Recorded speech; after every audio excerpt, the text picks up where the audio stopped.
Hey, what's up everybody, and welcome back to News Dose. So today we did finally get that big reveal for that quote-unquote PlayStation Xbox Game Pass competitor. This is a service that we've really been hearing a lot about since December when Bloomberg first reported that they were making some type of Game Pass competitor and that it would be announced early in 2022. Now I've been very skeptical about this article and I'll kind of go over all of that here in a little bit, but today it was announced, though it's not necessarily so Game Pass after all. It still does, however, have some interesting qualities to it, so we will go over that one here in a little bit. Then also, unfortunately, we do have a major, and I mean an absolute major delay to talk about for the Nintendo Switch. Now, with that said, since this was first announced this morning, there's already some rumors of a game or games that might be replacing it later this year, so we will talk about that one as well. Nonetheless, though, if you do find yourself enjoying the video, make sure to hit that bell notification, subscribe, and like button below. Not only does it help the channel an absolute ton, but on top of that, you get to stay up to date with all of the latest gaming news, as I am here every single week, Monday through Friday. Other than that, though, I mean, we do have a lot to go over today, so let's just go and get right into this, starting off with Minecraft. Yeah, so back in 2019, Nvidia and Mojang decided to showcase Minecraft with ray tracing, and it looked really good. It's actually one of the best examples I have seen of ray tracing, as it completely changes the way the game looks. It really is just a night and day difference. Though this specific demo was designed for PC, and to this point we haven't really heard on whether or not ray tracing will actually come to these next generation platforms, which are capable of ray tracing, or at least until now. Yes, the good news here is that according to Tom Warren over on The Verge, he claims that the latest Minecraft preview for Xbox Insiders has ray tracing support for Xbox Series S and X. With that said, though, it does currently look like not every insider actually has this update, which means that they might be slowly rolling this out. But at the same time, it does look like ray tracing support very much is in development right now, and it might actually be coming soon. So if you have been looking forward to that ray tracing update, definitely keep an eye out for that. I know that there's going to be some questions about performance with ray tracing, but I think for some people out there, with just how good the ray tracing implementation looks here, they might be willing to make that performance sacrifice.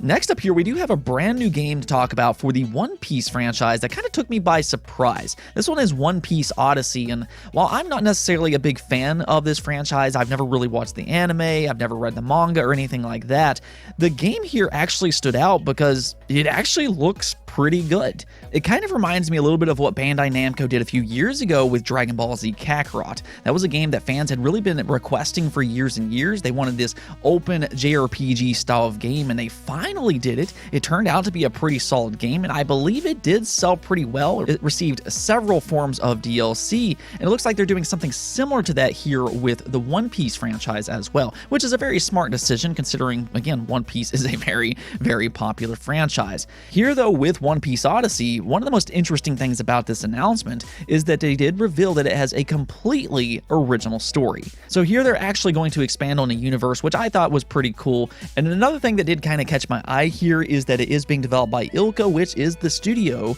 that developed Pokemon Brilliant Diamond and Shining Pearl. Now, I personally like those games, so I'll be kind of interested to see what they can do here with One Piece Odyssey.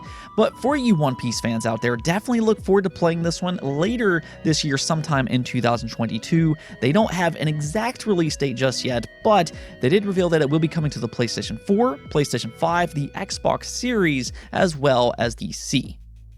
Now, we also got a very welcome update for that Pokemon clone being TemTem. Really, when this game was first announced, there was a lot of excitement for this game, and it did release into Steam's early access back in early 2020. It was fairly positively received among fans, but it does feel like some of the hype has kind of died down for TemTem. It is still in early access, and they haven't released it on all the platforms that they had planned to. As of this moment, it's only available on PC and the PlayStation 5, but it looks like that might be changing sometime here soon. The development team did post an update saying this: "We're excited to tell you that we've sent the first preemptive build to Nintendo for Switch certification. If you're familiar with the game development or you've dropped by our Discord server while we were talking about it, certification is a series of processes where the platform holder reviews our game and evaluates its current status to check its adequacy to release on said platform. This is just the first step in the process of getting the game set for the platform, and we'll have to undergo further certification in the future when the game is closer to launching, but we're trying to anticipate and prepare for any possible hiccups by starting out early."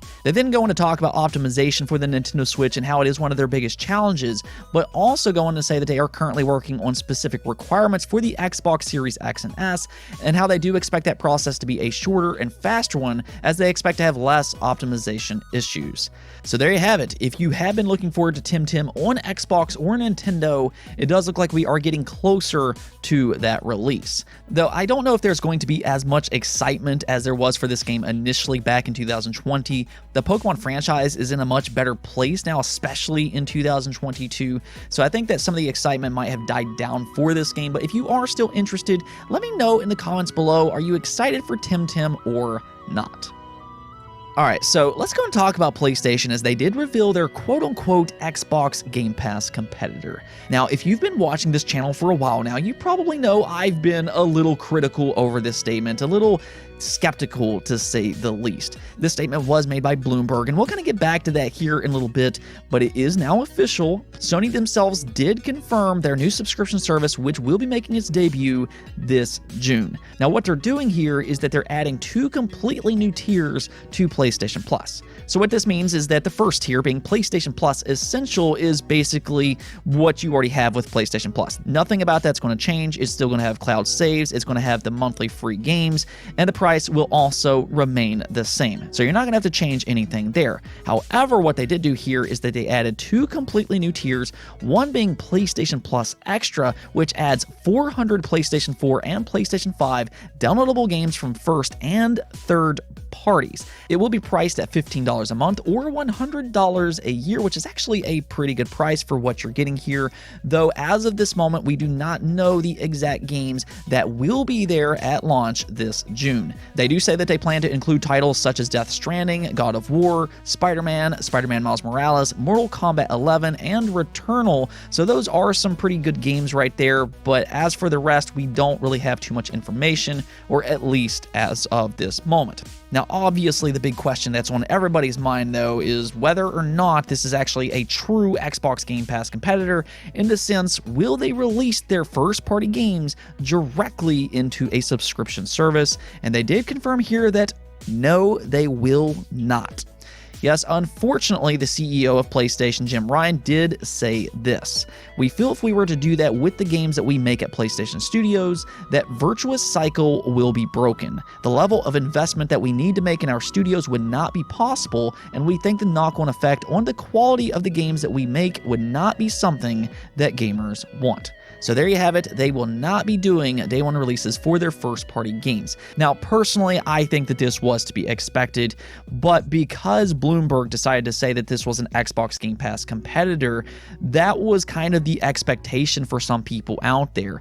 This is the most exciting feature about Xbox Game Pass, to have those day one releases. You know, when you subscribe to Xbox Game Pass, that in the long run, you're actually going to save money. Games like Forza Horizon 5, Halo Infinite, they released directly into Xbox Game Pass. Later this year, you're going to get things such as Starfield, and on top of that, you get a bunch of day one releases for independent games. Sometimes they get partnerships for big third-party games as well. So those day one releases are synonymous with the Xbox Game Pass brand. Unfortunately, though, after all of the hype that's been built up for this announcement, I have seen a lot of people today kind of say that they've been underwhelmed when it comes to this announcement. And it's not because it's necessarily a bad service. I think that there's some interesting things about it, especially if they include their first-party games in eventually. It doesn't have to be day one, but they could include it 6 months down the road, or maybe even a year.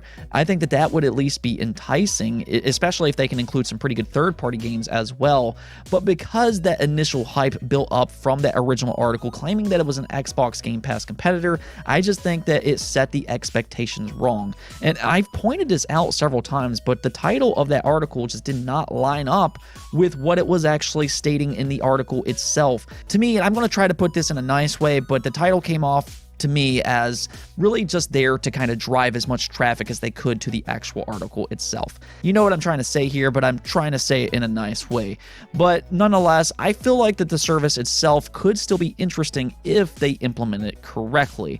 I, however, think that the third and final tier, to me, this is the most disappointing. So in the final tier, this is where PlayStation Plus and PlayStation Now is truly combined to make PlayStation Plus Premium. This will include everything that we talked about before, but it also includes PlayStation 3 games available through cloud streaming and a catalog of beloved classic games available in both streaming and download options from the original PlayStation, PlayStation 2, and PlayStation Portable generations. It will be priced at $18 a month or $120 a year. To me, this is kind of the part that I have to shake my head at just a little bit because they're locking their retro games behind the most expensive tier. I mean, in terms of a catalog of games, this is attractive, but at the same time, it seems a little expensive to play retro style of games. Now, they haven't said whether or not you can actually purchase these games separate or not. We will get that information sometime in the future. I very much hope that that is the situation, that we can buy these separately. But again, $120 a year for retro games seems to be quite expensive. I mean, people were already complaining about Nintendo Switch Online Plus expansion pack being $50 a year.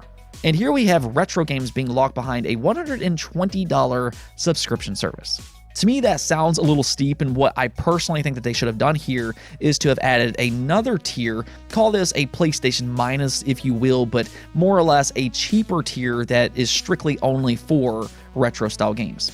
Pretty much what Nintendo Switch Online currently is, except for, in this case, you'll have cloud-based games as well with those PlayStation 3 games. As of this moment, though, they are locking their retro games behind the PlayStation Plus Premium tier for $120 a year. Now, this will also come included with time-limited game trials as well, so if you want to test some games out maybe before you actually purchase them, you will have that option with PlayStation Plus Premium. Let me know what you think about all of this, though. Did you like what they had to reveal today? And if so, will you be upgrading to something such as PlayStation Plus Extra or PlayStation Plus Premium? Let me know in the comments below. On to our final topic of the day, though, and this one is for a major delay for the Nintendo Switch. We did get some information today that Zelda Breath of the Wild 2 has now been delayed from 2022 to spring of 2023. Now, with this game probably being the most anticipated game by a pretty long shot for the Nintendo Switch, obviously there's going to be a lot of disappointment when it comes to this announcement. But I think that this is also the perfect time to kind of take a look at what Shigeru Miyamoto said about delayed games. He once said that a delayed game is eventually good, but a rushed game is forever bad. And I think that that's just kind of the perfect thing to remember in a situation like this. Historically, I don't know if there's very many games that has as much expectation set on them as something like Zelda Breath of the Wild 2. I mean, if you really think about it, this game is expected to be an absolute masterpiece that follows up what many people believe as one of the greatest games of all time. That is a lot of expectations for a game, so with that in mind, if you want this game to actually be a masterpiece, then you should probably give the developers the time to actually make it into said masterpiece. Again, I know it's very unfortunate because I know a lot of people do want to play this game as quick as possible, but at the same time, it's important that the developers have the time to make it into a good game. Now, with that said, they do say that they plan to release it spring of 2023, so we're probably looking at about a 3 to 6 month delay, hopefully closer to the 3-month mark, but we'll kind of see about all of that. There was something interesting that came from this announcement, though, because immediately there was some rumors that started to circulate that Nintendo might actually have a replacement planned for 2022. Now, this is coming from the well-known Nintendo insider Samus Hunter, which had this to say over on Twitter. The delay of the sequel to Zelda Breath of the Wild in spring of 2023 is a bit unfortunate, but you know, they have backup plans for other Zelda titles. Well, isn't that interesting? I don't know if this is exactly Samus Hunter leaking something here, but it seems like Samus Hunter is indicating that other Zelda titles might be releasing sometime in 2022. Now, what Zelda games have been rumored for the last couple years? Well, you do have Zelda Wind Waker HD and then Twilight Princess HD. Those are the two games that have been heavily rumored for the last couple years, though I don't know if I'm ready to go back down that rabbit hole once again, because it kind of bit us last year. There's a lot of expectations for these games that were released last year. It didn't happen, so I don't know if I want to kind of believe in these rumors, but at the same time, I thought I would at least share it here. Maybe there's some hope for some of these games releasing sometime in 2022. That would be a very, very nice replacement, to say the least. Let's go and take a look at the poll of the day, though, and as we are heading into April, as I do with every single month, I wanted to ask you all, what new game releasing this April are you most looking forward to? And as you can see here, 56% of you all did vote for LEGO Star Wars The Skywalker Saga, then 21% being second place voted for Chrono Cross, 12% of you all voted for Switch Sports, and then here at the bottom you have MLB The Show 22 at 11%.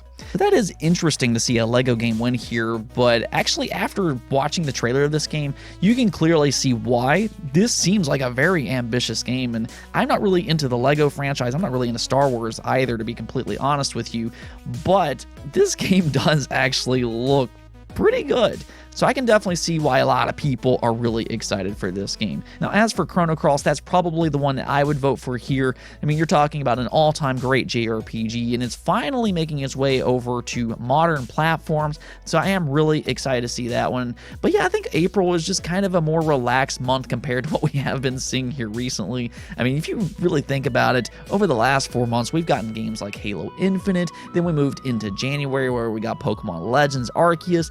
February, we got things like Horizon Forbidden West and Elden Ring. Oh my goodness, Elden Ring's so amazing. And then here in March, we've gotten things like Triangle Strategy and Kirby and the Forgotten Land, Tunic, and really the list just kind of goes on and on. The last 4 months really has been one of the best 4-month periods that I have seen in gaming history. So yeah, it was probably about time that we had a more relaxing month. We can kind of get caught back up with all of the games that has been releasing here in recent months.